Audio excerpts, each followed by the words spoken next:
the Flying Kipper. Lots of ships use the harbour at the big station by the sea. The passenger ships have spotless paint and shining brass. Other ships, though smaller and dirtier, are important too. They take coal, machinery and other things abroad, and bring back meat, timber and things we need. Fishing boats also come there. They unload their fish on the quay. Some of it is sent to shops in the town, and some goes in a special train to other places far away. The railwaymen call this train the Flying Kipper. One winter evening, Henry's driver said, "We'll be out early tomorrow. We've got to take the Flying Kipper." "Don't tell Gordon," he whispered, "but I think if we pull the Kipper nicely, the fat controller will let us pull the express." "Hurrah!" cried Henry, excited. "That will be lovely." He was ready at 5 o'clock. There was snow and frost. Men hustled and shouted, loading the vans with crates of fish. The last door banged, the guard showed his green lamp, and they were off. Come on, don't be silly, puffed Henry to the vans as his wheels slipped on the icy rails. The vans shuddered and groaned, trock-a-trick, trock-a-trick. All right, they answered grudgingly. That's better, puffed Henry more happily as the train began to gather speed. Thick clouds of smoke and steam poured from his funnel into the cold air, and when his fireman put on more coal, the fire's light shone brightly on the snow around. Hurry, panted Henry.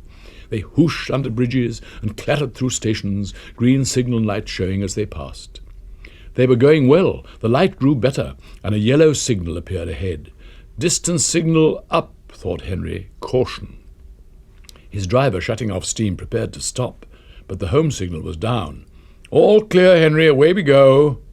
They couldn't know the points from the main line to a siding were frozen, and that signal had been set at danger. A fall of snow had forced it down. A goods train waited in the siding to let the Flying Kipper pass. The driver and fireman were drinking cocoa in the brake van. The guard pulled out his watch. "The Kipper's due," he said. "Who cares?" said the fireman. "This is good cocoa." The driver got up. "Come on, fireman, back to our engine." "Hey," the fireman grumbled, "I haven't finished my cocoa yet." A sudden crash.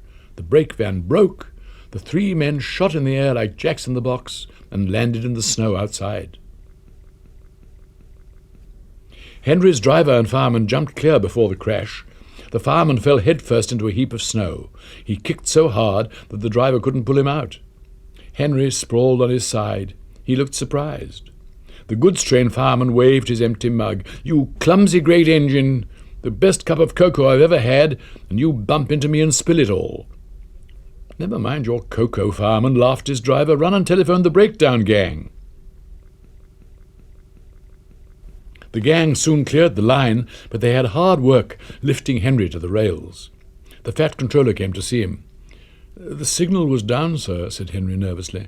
"Cheer up, Henry. It wasn't your fault. Ice and snow caused the accident.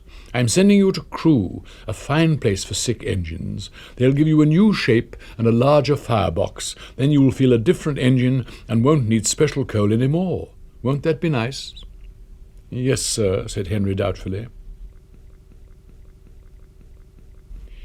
Henry liked being at Crewe, but he was glad to come home.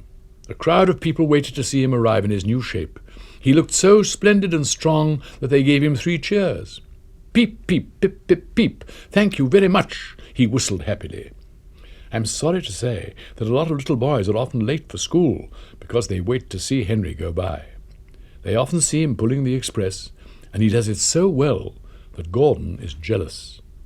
But that's another story.